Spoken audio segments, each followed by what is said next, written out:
జై శ్రీరామ్. అందరికీ నమస్కారం. వెల్కమ్ టు న్యూస్ అఖండ. నేను మీ కస్తూరి శ్రీధర్. మిత్రులారా, సుప్రీంకోర్టు తీరుపై వివాదాలు నడుస్తున్న నేపథ్యంలో ఇప్పుడు బీజేపీ ఎంపీ ఒక ఆయన సంచలన వ్యాఖ్యలు చేశాడు. సరే, ఆయన ఏం మాట్లాడినాడు, ఎందుకు ఈ మాటలన్నీ కూడా మాట్లాడాల్సి వచ్చిందో ఈ న్యూస్ ద్వారా మీకు చెప్పే ప్రయత్నం చేస్తా. ఓకేనా? ఖచ్చితంగా న్యూస్ అయితే చాలా బాగుంటుంది. మీరు ఏ మాత్రం కూడా మిస్ కాకుండా ఈ న్యూస్ అంతా చూడాలని చెప్పేసి నేను కోరుకుంటున్నా. సరే, ఇక న్యూస్ విషయానికి వస్తే, ఏ దేశంలో లేకుండా మన దేశంలో మాత్రమే ఉన్నటువంటి ఈ వక్ఫ్ బోర్డుకు కాంగ్రెస్ ప్రభుత్వాలు 3 సార్లు 3 విడతలుగా విశేషమైనటువంటి అధికారాలన్నీ కూడా ఇచ్చినాయి.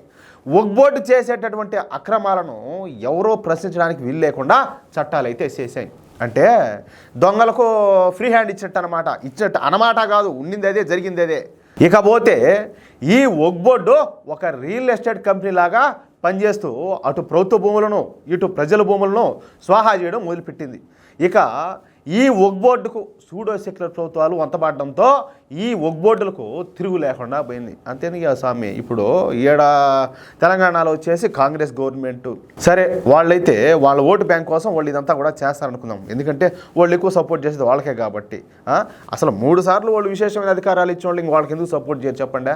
ఇకపోతే ఇది టీఆర్ఎస్ అనాలనో బీఆర్ఎస్ అనాలనో దాన్ని ఏమనాలో కానీ ఈ టీఆర్ఎస్కి సంబంధించింది తెలంగాణ భవన్ ఉంది కదా, వక్ఫ్ బోర్డు వచ్చేసి ఈ తెలంగాణ భవన్ మాదిగినని చెప్పేసి వాళ్ళు క్లెయిమ్ చేస్తే ఏం చేస్తారు? కాదంటియా, ఇప్పుడు రాష్ట్రపతి భవనం అదేవిధంగా పార్లమెంట్ భవనం కూడా ఇది మాదిగినని చెప్పేసి మాట్లాడతారు వాళ్ళు. ఇప్పుడు వాటిల్నే మాదిని మాట్లాడేటప్పుడు రేపు మీ తెలంగాణ భవన్ మాదని చెప్పి మాట్లాడతారా? ఇకపోతే వైసీపీ ఉన్నది ఆంధ్రప్రదేశ్లో. ఆ వైసీపీ వచ్చేసి వక్ఫ్ బోర్డుకు సపోర్ట్ చేసింది. కాదు, ఇక్కడ పార్టీలు కాదు, బాగా చెప్పేది బాగానండి. ఇప్పుడు ఈ జగన్కు సంబంధించి ఆ ఇడుపులపై ఎస్టేట్ ఉన్నది పులివెందుల దగ్గర, దాన్ని వాళ్ళు సొంతం చేసుకోవాలని చెప్పి చూస్తారు. అప్పుడు ఇచ్చేస్తారా? లేకపోతే అదేదో పెద్ద లోటస్ పాండ్ అని చెప్పేసి ఏదో పెద్ద ప్యాలెస్ ఒకటి కట్టారంట కొన్ని 100 కోట్లు పెట్టి బెంగళూరులో, దాన్ని మాదిగిన అంటారు. అప్పుడు ఇచ్చేస్తారా? ఇచ్చేయాలి కదా. మీరు అందుకే కదా వాళ్ళు సపోర్ట్ చేస్తుందా? ఏంది ఈ దారుణం అంతా కూడా? ఖచ్చితంగా ఇక్కడ పార్టీలు కాదు మెయిన్ ఇక్కడ. ఎందుకంటే నాకు తెలిసి కొంతమంది ఈ టీఆర్ఎస్ సపోర్టర్స్ లేకపోతే వైసీపీ సపోర్టర్స్ కూడా ఉంటారు. రేపు వీళ్ళు ఇదే విధంగా విచ్చరుడుగా వదిలేసామనుకో, రేపు ఈ టీఆర్ఎస్కు ప్రమాదమే, ఈ వైసీపీకి ప్రమాదమే, నాకు ప్రమాదమే, నీకు ప్రమాదమే. మొన్న ఈ మధ్యనే ఒక న్యూస్లో చెప్పిన, తమిళనాడులో ఒక 150 కుటుంబాలు నివసించేటటువంటి ఒక గ్రామాన్ని మొత్తంగా ఆ గ్రామాన్ని ఆ చుట్టుపక్కల వాళ్ళు వ్యవసాయ భూముల్లో అన్నింటిలో కూడా ఈ మాయిగినని చెప్పేసి మాట్లాడింది వక్ఫ్ బోర్డు. రేపు అదే పరిస్థితి నీకు కానీ నాకు కానీ వస్తే ఏంది? కాబట్టి ఖచ్చితంగా ఇక్కడ పార్టీలకు అతీతంగా మీ అభిమానాలు ఏమైనా ఉంటే మనిషి జోబులో పెట్టుకొని ఖచ్చితంగా ఈ విషయంలో అయితే మనము నరేంద్ర మోడీ గారు ఏ నిర్ణయం అయితే తీసుకున్నారో ఖచ్చితంగా దానికైతే మనం సపోర్ట్ చేయాల్సిన అవసరం ఉన్నది. ఇది నీ కోసం, నా కోసం, మన కోసం, దీంట్లో మరొక మాట అయితే లేదు. సరే, ఇకపోతే ఈ వక్ఫ్ బోర్డుకు ఉన్న విశేష అధికారాలకు కోత విధిస్తా నరేంద్ర మోడీ ప్రభుత్వం 50 సవరణలు చేసి కొత్తగా వక్ఫ్ బోర్డు అమెండ్మెంట్ బిల్లును అయితే పార్లమెంట్లో ప్రవేశపెట్టింది. ఇక ఈ వక్ఫ్ బోర్డు పైన అటు లోక్సభలోనూ ఇటు రాజ్యసభలోనూ పెద్ద ఎత్తున ఈ చర్చలన్నీ కూడా జరిగినాయి. చర్చలు జరిగిన తర్వాత ఈ వక్ఫ్ బోర్డు అమెండ్మెంట్ బిల్లు పైన ఓటింగ్ నిర్వహించినారు. సరే, ఇక ఉభయ సభల్లో అంటే లోక్సభలోనూ ఇటు రాజ్యసభలోనూ 2 చోట్ల కూడా ఈ చర్చ తర్వాత ఈ ఓటింగ్ పెట్టినారు. ఓటింగ్లో కూడా పాస్ అయిపోయింది బిల్లు. తర్వాత పార్లమెంట్ వచ్చేసి బిల్లును ఆమోదించింది. పార్లమెంట్ ఆమోదించిన ఈ వక్ఫ్ బోర్డు బిల్లును కేంద్ర ప్రభుత్వం రాష్ట్రపతికి పంపిస్తే రాష్ట్రపతి అయినటువంటి ద్రౌపది ముర్ము గారు న్యాయ సలహాలు తీసుకొని ఈ వక్ఫ్ బోర్డు అమెండ్మెంట్ బిల్లు పైన సంతకాలు చేశారు. దీంతో ఈ వక్ఫ్ బిల్లు ఇప్పుడు వక్ఫ్ చట్టంగా రూపాంతరం చెందింది. ఓకేనా? దీంతో ఎంఐఎం పార్టీ నేను చెప్పినా కదా, ఇకపోతే వైఎస్ఆర్సీపీ పార్టీ. ఎంఐఎం పార్టీ అంటే అది ముస్లింల పార్టీయా? అది వాళ్ళకే సపోర్ట్ చేస్తుంది, వాళ్ళకి కావాల్సింది అదే. మరి ఈ వైఎస్ఆర్సీపీ కావచ్చు లేకపోతే టీఆర్ఎస్ కావచ్చు, ఇవన్నీ ఎందుకు సపోర్ట్ చేస్తున్నాయి? రేపు అదే పరిస్థితి మీకు వస్తే మీరు ఏం చేస్తారు? సరే, ఇకపోతే కాంగ్రెస్ పార్టీలతో సహా వివిధ పార్టీలు ఈ వక్ఫ్ బోర్డు చట్టం పైన సుప్రీంకోర్టుని అయితే ఆశ్రయించాయి. ఈ చట్టాన్ని నిలిపేయమని చెప్పి లేదా రద్దు చేయమని కోరత వీళ్ళంతా కూడా సుప్రీంకోర్టుకు పోయినారు. దీంతో సుప్రీంకోర్టు ఈ వక్ఫ్ బిల్లు చట్టంగా మారింది అన్న విషయాన్ని పట్టించుకోకుండా ఏమాత్రం కూడా ఈ వక్ఫ్ చట్టం పైన అనేక ప్రశ్నలు సంధిస్తూ కేంద్ర ప్రభుత్వానికి వారం రోజులు గడువిచ్చింది. వీళ్ళ సిగ్గుజాబా. ఇప్పుడు నేను మళ్ళా చెప్తున్నా, మీరు దయచేసి విసుక్కోకండి. ఎందుకంటే నేను చెప్పే మాటలు నా ఆవేదన మాత్రమే అర్థం చేసుకోండి. ఇప్పుడు రాష్ట్రపతి భవను లేకపోతే ఈ పార్లమెంట్ బిల్డింగు మా ఎన్నోళ్ళు రేపు సుప్రీంకోర్టు బిల్డింగు ఆ స్థలం అంతా మాదనరా ఈ వక్ఫ్ బోర్డు అంటారంటరా. అప్పుడు నువ్వు ఆడాడ చెట్టు కింద కూర్చోనో లేకపోతే ఆడాడ చెరువు కట్ట మీద కూర్చొని ఆడ కూర్చొని ఇచ్చాను నువ్వు తీర్పులా రేపు లేకపోతే నువ్వు కూడా వాళ్ళకు వంత పడుతున్నావా, లేకపోతే వాళ్ళ ఆశయానికి నువ్వు అండగా నిలబడుతున్నావా? ఏంది అసలు మీ తీరేంది? ఏందంటాలే కొంచెం అన్నా మైండ్ అనేది ఆ స్థాయికి పోయినారు, ఆ స్థాయిలో కూర్చోన్నారు. ఏది మంచి ఏది చెడు అనేది ఆలోచించబల్లా.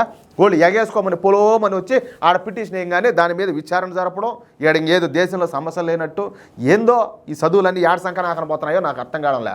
లేకపోతే వీళ్ళు ఏమైనా ఈ దేశాన్ని నాశనం చేయాలనుకుంటున్నారా? ఏంది ఇదంతా కూడా? సరే, ఇక తమిళనాడు విషయానికి వద్దాం.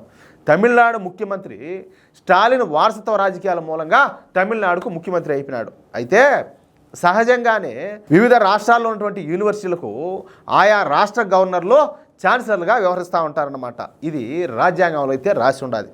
ఊరికే నేను నోటి మాటగా చెప్పేది కాదు. ఇక ఆయా యూనివర్సిటీలకు వైస్ ఛాన్సలర్లను ఆ రాష్ట్రానికి చెందినటువంటి గవర్నరే నియమిస్తాడు. అయితే స్టాలిన్ అందుకు విరుద్ధంగా తమిళనాడులోని యూనివర్సిటీలకు తన పార్టీకు చెందిన నాయకులను లేదా ఆయన మద్దతుదారులను ఈ యూనివర్సిటీలకు వైస్ ఛాన్సలర్గా నియమిస్తూ తమిళనాడు అసెంబ్లీలో జీవో పాస్ చేసి ఆ జీవోను తమిళనాడు గవర్నర్ పంపించాడు.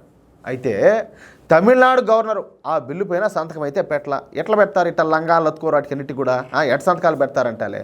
స్టాలిన్ ప్రభుత్వం చేస్తుంది అప్రజాస్వామ్యమైనటువంటి పని కావడంతో గవర్నర్ ఆ బిల్లు పైన సంతకం అయితే చేయలే.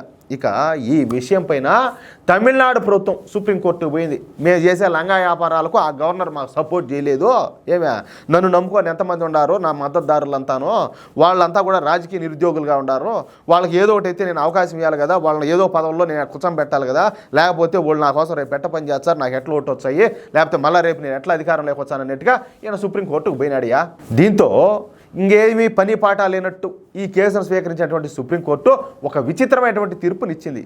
రాష్ట్ర ప్రభుత్వాలు పాస్ చేసేటటువంటి ఏ బిల్లునైనా గవర్నరు లేదా రాష్ట్రపతి 3 నెలల సమయంలో సంతకం చేయాలని, లేకపోతే సంబంధిత రాష్ట్ర ప్రభుత్వాలు తమ వద్దకు రావాలంటూ అతి దారుణమైన తీర్పునైతే ఇచ్చినారు.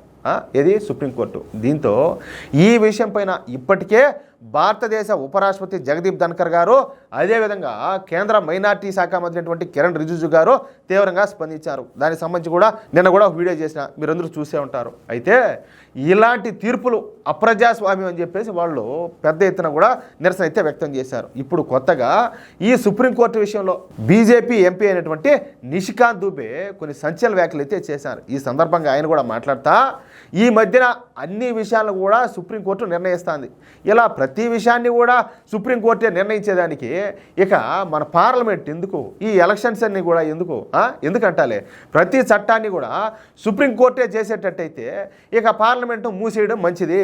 వాళ్ళపై వీళ్ళు తీసుకునే నిర్ణయాలకు కాదులే, వీళ్ళు ఒక ఆలోచన చేస్తే దాని మీద ఒక కమిటీ చేస్తారు, దాని మీద వచ్చేసి చర్చ పెడతారు, ఓటింగ్ పెడతారు, తర్వాత వచ్చేసి పార్లమెంట్లో ఆ బిల్లును పాస్ చేసి దాన్ని ఆమోదిస్తారు, దాన్ని రాష్ట్రపతి కాడికి పంపిస్తారు, దాన్ని స్టడీ చేసి దాని మీద సంతకం పెట్టా. ఇంత చేసిన తర్వాత కూడా నీ ఇష్ట ప్రకారం నువ్వు మాట్లాడకంటే ఇంక ఈ ఎంపీలంతా ఎందుకు, ఈ ప్రధానమంత్రి ఉండేది ఎందుకు, ఈ పార్లమెంట్ ఉండేది ఎందుకు, అసలు ఈ దేశంలో ఏం జరుగుతుంది రా స్వామి? సుప్రీంకోర్టు దాని పరిధులు దాటి ప్రవర్తిస్తుంది, చట్ట విరుద్ధంగా పనిచేస్తుంది. అయినా గవర్నర్లకు రాష్ట్రపతికి సమయాన్ని ఇచ్చేదేంది, గడువు ఇచ్చేదేంది? ఒక బిల్లు చట్టంగా రూపాంతరం చెందిన తర్వాత ఆ విషయంలో సుప్రీంకోర్టు కలగజేసుకోవడం ఏంది అంటూ ఆయన సంచలన వ్యాఖ్యలు అయితే చేశారు. ఇది వాస్తవం కూడా. దీంతో ఇప్పుడు నిషికాంత్ దుబే చేసినటువంటి ఈ వ్యాఖ్యలు సంచలనంగా మారిపోయినాయి, దేశవ్యాప్తంగా వైరల్ అవుతున్నాయి. అది విషయం అయితే మొత్తానికి చాలా టూ మచ్. నాకు తెలిసి మొట్టమొదటిగా ఏంటంటే ఈ న్యాయ వ్యవస్థను అయితే ప్రక్షాళన చేసిపారు మొత్తాల. ఇప్పుడు నేను నిన్న కూడా చెప్పిన, కింద సర్పంచ్ కాడి నుంచి వార్డు మెంబర్ కాడి నుంచి పైన రాష్ట్రపతి దాకా ఎలక్షన్ ద్వారానే వీళ్ళందరినీ కూడా ఎన్నుకునేది. ఈ సుప్రీంకోర్టు జడ్జిలేమో కొలీజియం అని చెప్పేసి ఒక లంగా లత్తుకో దాని మీద వీళ్ళందరినీ కూడా ఎన్నుకుంటున్నారు. ఏందంటాలే, మీరు ఏమన్నా పైనుంచి దిగొచ్చారా సుప్రీం అని చెప్పేసా? ఏంది మా ఇదా? ఏం చేద్దాం ఈ దేశాన్ని? మంచి గురించి ఆలోచన చేసేది, మంచి పనులు చేసేదిలా, ఎంతసేపటికి ఇట్లా డెకాయిట్ పనులన్నీ కూడా చేస్తూ ఉండేది. ఇందుకు కదా న్యాయ వ్యవస్థ అంటే జనాలకు చేదర పడుతుంది. ఎన్ని కేసులు దేశం మొత్తం మీద ఎన్ని కేసులు పెండింగ్లో ఉన్నాయి, సంవత్సరాల తరబడి తిరగలేక సత్తా ఉంటారు, చెప్పులు కూడా అరిగిపోయేట్టుగా. ఏందో మిత్రులారా, ఈ న్యూస్ కనుక మీకు నచ్చినట్లయితే ఖచ్చితంగా ఈ న్యూస్ నలుగురికి షేర్ చేయండి. అదేవిధంగా ప్రతి ఒక్కరు కూడా మీ యొక్క అమూల్యమైన అభిప్రాయాలను తప్పనిసరిగా కామెంట్ రూపంలో తెలియజేయండి. అలాగే ఇంతవరకు మీరు కనుక మన ఛానల్లో సబ్స్క్రైబ్ చేసుకున్నట్లయితే ప్రతి ఒక్కరు కూడా మన ఛానల్ సబ్స్క్రైబ్ చేసుకోండి, సపోర్ట్ చేయండి ప్లీజ్. జై శ్రీరామ్.